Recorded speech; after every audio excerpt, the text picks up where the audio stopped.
Hello बच्चों, तो मैं आज लेकर आया हूँ उदाहरण नंबर 3। कौन सा उदाहरण नंबर 3? मैंने कल आप लोगों से पूछा था कि कमेंट में कर कर बताइएगा, तो बहुत सारे बच्चे बताए थे।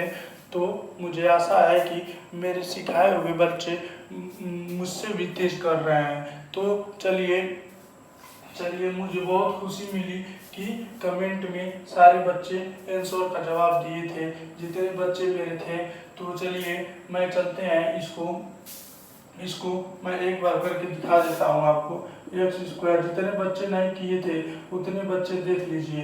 देखिए ए स्क्वायर माइनस बी स्क्वायर, मैंने बोला था इसी फॉर्म में तोड़ लीजिएगा।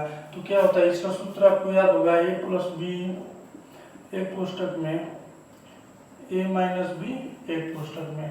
तो देखिए इसको कैसे तोड़ेंगे। देखिए x square minus 3 equal to, देखिए ए प्लस बी में तोड़ेंगे तो क्या होगा, एक्स प्लस कड़ी में 3 एक्स माइनस कड़ी में 3, यही होगा ना। तो चलिए जब यही होगा तो हम इसको क्या लिख सकते हैं, इसको लिख सकते हैं एक्स प्लस कड़ी में 3 इक्वल टू 0, एक्स माइनस कड़ी में 3 इक्वल टू 0। तो इसको हम क्या लिख सकते हैं, एक्स इक्वल टू माइनस कड़ी में 3, इसको हम लिख लेंगे एक्स बराबर कड़ी में 3। तो आपका क्या हो जाएगा, देखिए एक्स स्क्वायर माइनस 3 का शून्यक माइनस कड़ी में 3 और कड़ी में 3 होगा। तो शून्यकों का योग देखिए, शून्यकों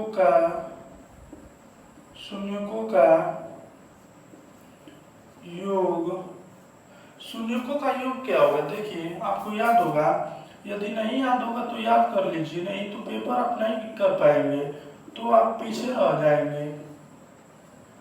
माइनस बी अपन ए। तो देखिए ये क्या है, अल्फा क्या है, alpha plus beta equal to minus B upon A. तो यह मान लीजिए इधर लिख लीजिएगा, एक्स स्क्वायर का गुणांक आपको लर्न हो गया होगा। मेरे आशा से सारे बच्चे सूत्र याद कर लिए होंगे। तो देखिए अल्फा का क्या है, अल्फा पहले सबसे क्या दिया है, अल्फा माइनस कड़ी में 3 प्लस कड़ी में 3 इक्वल टू बी आपका क्या दिया है, देखिए माइनस बी आपका क्या दिया है, बी आपका इसमें दिया ही नहीं है, तो इसको हम माइनस 0 मान लेंगे, अपन में 1 मान लेंगे। तो देखिए यह क्या होगा, माइनस और प्लस माइनस हो जाएगा, माइनस कड़ी में 3 और मान लीजिए ये माइनस माइनस माइनस हो जाएगा, कड़ी में 3 इक्वल टू 0/1, तो अभी क्या होगा 0 इक्वल टू 0। तो हमारा देखिए आंसर सही है। और चलिए शून्यकों का गुणनफल ज्ञात कर लेते हैं। क्या ज्ञात कर लेते हैं, शून्यकों का गुणनफल। जब हम शून्यकों का गुणनफल ज्ञात करेंगे, कड़ी में 3 इक्वल टू माइनस कड़ी में 3 इक्वल टू सी अपान ए। तो सी आपका क्या दिया है, 3 अपान ए। जब हम इसका इंटू करेंगे तो देखिए माइनस हट जाता है, इंटू करने पर तो क्या होगा 3, मान लीजिए का मान 1 है, तो 3 इक्वल 3 अपान 3 अपान बोल रहे हैं 3 बराबर 3 इक्वल 3। तो आपका ये हो गया। तो अब चलते हैं उदाहरण नंबर 4 पे। उदाहरण नंबर 4 देखिए क्या दिया है, उदाहरण नंबर 4 दिया है, फर्स्ट सेकेंड और थर्ड को पढ़ा दिया था। अब हम चलते हैं एग्जाम्पल नंबर 4 पे। थर्ड आपको मैंने कमेंट में आप लोगों को बताने के लिए कहे थे। अब हम चल रहे हैं किसमें, एग्जाम्पल 4 पे। एग्जाम्पल 4 दिया है, एक द्विघात बहुपद ज्ञात कीजिए जिसके शून्यकों का योग तथा गुणनफल क्रमशः -3 और 2 है। तो हम इसको क्या लिख लेंगे, देखिए हम हल करेंगे इसको, हल द्विघात बहुपद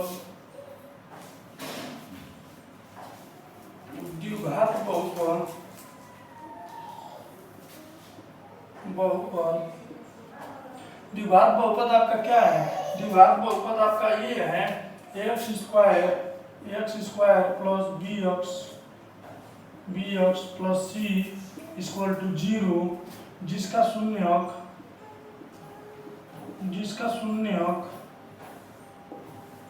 -3 और 2 है। तब ये अल्फा प्लस बीटा है, क्या लिखेंगे इसको? अल्फा बीटा है, अल्फा और बीटा है।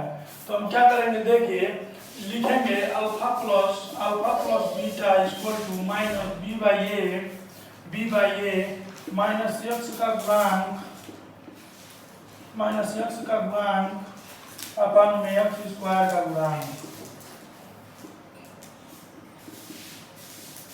तो देखिए हम इसमें क्या करेंगे, माइनस बी आपका क्या है, 3 है, माइनस बी 3 है, और मान लीजिए ए आपका दिया ही नहीं है तो 0 मान लेंगे। उसके बाद क्या होता है, एक अल्फा बीटा बराबर क्या होता है, सी बाई ए, यक्स का गुणांक अपन में एक्स स्क्वायर का गुणांक। तो हम इसको क्या कर लेंगे, देखिए सी क्या मान लेंगे, सी को हम 2 मान लेंगे। क्या सी आपका क्या दिया है, अल्फा बीटा इक्वल टू 2/1 यानी 0 मान लीजिए क्या 1, तो अल्फा बीटा बराबर 2 हो जाएगा। तो हमारा क्या होगा, देखिए जब हम इस पे तुलना करेंगे तो देखिए हमारा समीकरण क्या बनेगा, समीकरण यही बनेगा। देखिए क्या बनेगा, देखिए बनेगा x square plus 3x plus 2, क्या बनेगा, x square plus 3x plus 2, यानी a बराबर 1 होगा और b बराबर 3 होगा और c बराबर कितना होगा, 2 होगा। क्योंकि देखिए -3 दिया है, तो देखिए जब हम इसको आप हल कर लीजिएगा। मैंने हल करने के लिए आपको बताया था, यदि न आए तो हमको कमेंट में बताइएगा, मैं इसको हल करूंगा तो -3 और 2 आपका आ जाएगा।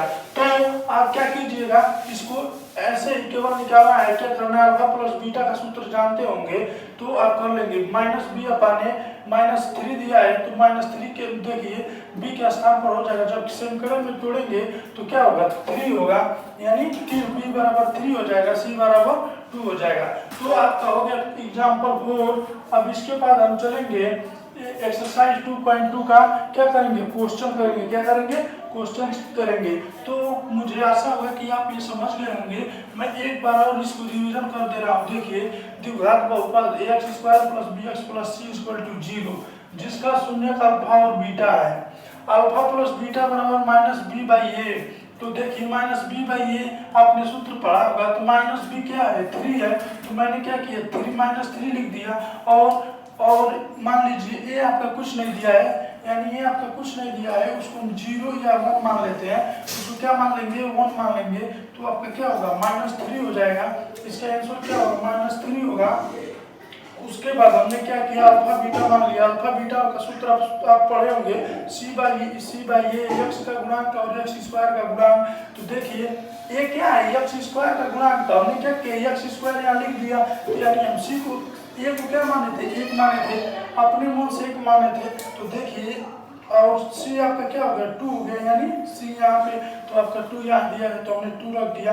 उसके बाद हमने क्या किया, देखिए a बराबर 1 लिख दिया, b बराबर 3, क्योंकि हम इसको हल करेंगे तो आपका कितना आएगा, इतना आएगा, कितना, -3 आएगा। तो b बराबर 3 जब हम लोग का ऐसे होता है, देखिए ये आएगा कोष्ठक में x प्लस, एक कोष्ठक में 2 आएगा और x प्लस कितना आएगा, x माइनस 2 और x प्लस 3, यही आपका कोष्ठक में आ सकता है। तो देखिए हम इसको क्या करेंगे, यही आएगा, दोनों एक ही आएगा, तो x बराबर -3 होगा, यही तो होगा। तो यहाँ पे हम जब इसको हम रखेंगे यहाँ पे, तो -b में रखेंगे तो हमारा माइनस में आएगा, क्या आएगा, माइनस में आएगा। तो हमारा यही आंसर होगा। तो चलिए, क्योंकि x बराबर 3 होगा, तो आप देख लिए होंगे, आप कर लीजिएगा। इसको मैं हल कर आपको दिखा दूंगा। तो अब चलते हैं, किसमें चलते हैं, क्वेश्चन चैप्टर 2